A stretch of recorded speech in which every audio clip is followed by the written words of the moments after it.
Muy buenas y bienvenidos a otra semana con Escribiendo su palabra verso a verso. Estamos comenzando la semana de la salvación, así que vamos a leer la Biblia juntos, verso a verso y sin prisa. Y antes de comenzar con el versículo de hoy, que está en Hechos 4:12, te cuento un poco sobre esta nueva semana que comenzamos. Quiero empezar con algo que me parece importante, que es que el tema en sí, pues es quizá de los más valiosos que vamos a hablar en este podcast. Pero además, cuando hablamos de salvación, tenemos que quitarnos un poco esa idea de que es simplemente una creencia que se tiene o que no, o que es una idea abstracta y lejana. Tampoco es algo que simplemente pasa después de la muerte y ya me pillarás y eso, sino que en la Biblia la salvación es una realidad que viene a transformar nuestro pasado, nuestro presente e incluso a redefinir todo nuestro futuro. Así que hoy empezamos con una afirmación muy clara que pronuncia el apóstol Pedro y que puede incomodar un poco, pero también puede traernos mucho descanso. Como contexto, te cuento que este versículo aparece en un momento muy concreto en el que Pedro habla delante de las autoridades religiosas. No es una conversación tranquila entre amigos y relajada, sino que está siendo cuestionado por hablar a otros de Jesús.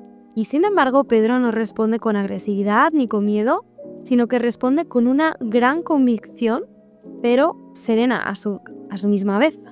Así que leemos Hechos 4:12.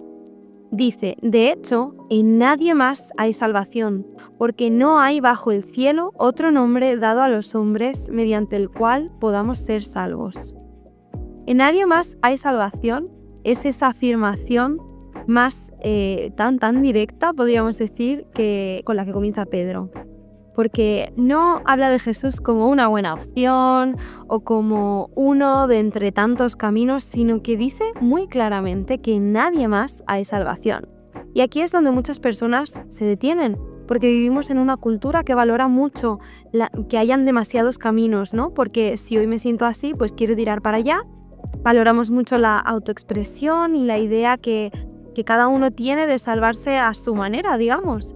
Pero Pedro no está intentando excluir con esto, simplemente está aclarando que eso no puede ser así, que solamente hay uno en el cual podemos encontrar salvación.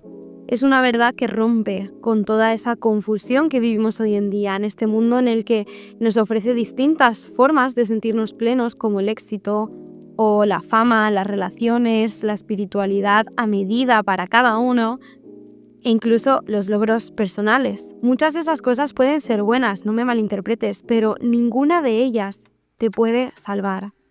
No pueden sanarnos nuestro corazón, no pueden restaurar nuestro espíritu, ni tampoco pueden reconciliarnos con Dios. Así que la afirmación de Pedro no nace de una mente que tenga, digamos, la intención de excluir a nadie, sino que nace de una experiencia transformada. Pedro nos está diciendo que solo hay un lugar donde el rescate es real y es algo que él ha experimentado en su propia vida. Y dice que no hay otro nombre. En toda la Biblia, esa palabra de nombre o esa palabra no es solo una etiqueta que se utiliza, sino que representa la identidad, la autoridad, el carácter. Así que cuando Pedro habla del nombre de Jesús, está hablando de todo lo que es Jesús y de todo lo que Él ha hecho. Está hablando y haciendo referencia de manera indirecta a su vida, a su muerte y en especial a su resurrección. La salvación, entonces, no es simplemente algo que encontramos en una idea o en una moral elevada o que encontramos en un sistema religioso, sino que lo encontramos en una persona que es solo Cristo. ¿Y por qué solo Cristo? Es una pregunta que podríamos hacernos, ¿no? Pues porque solamente Cristo vivió una vida que fuese completamente entregada a Dios. Solamente Él sabe lo que es cargar con el peso de todo el pecado humano. Solamente Él murió de forma voluntaria y solamente Él venció a esa muerte resucitando. Así que la salvación no es que el ser humano suba hasta Dios, sino que la salvación es nada más y nada menos que Dios bajando hasta nosotros. Y eso lo cambia todo. Es una verdad totalmente liberadora también para nosotros. Podemos pensar que decir solo Cristo nos limita, pero en realidad es algo, como decíamos, liberador, porque si la salvación depende de encontrar el camino correcto entre miles de opciones. ¡Qué angustia!, ¿no? Pero sin embargo, la salvación depende solamente de una persona que ya hizo el camino por nosotros. Entonces, en esa verdad, pues también podemos encontrar descanso. La salvación no se trata de una carrera ni de un logro, sino que es una respuesta. Así que este texto, como vemos, no solo habla del cielo futuro, sino que también nos afecta un poco, por así decirlo, a nuestro ahora, a nuestro presente.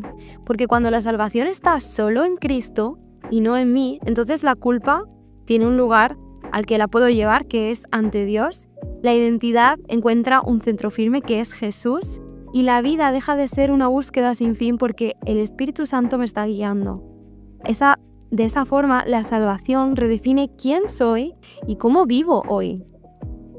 Gracias a la salvación, pues entendemos que pertenecemos también a Dios. Y entendemos que la propia salvación también le pertenece a Él, que no está repartida en fragmentos, ni está dispersa, ni está escondida, sino que tiene ese nombre que es Jesús, como decía Pedro. Te dejo un poco con esta idea para que puedas meditarla a lo largo del día de hoy. Y espero con todo mi corazón que esta semana te quede muy, muy, muy claro que el Evangelio no es algo estrecho y limitador, sino que el Evangelio es algo que nos libera porque nos ayuda a entender que la obra de la salvación solamente la podía hacer Jesús, no podíamos hacerla nosotros y no tenía que depender de nosotros, pero sí que podemos hacer una cosa, que es aceptarla.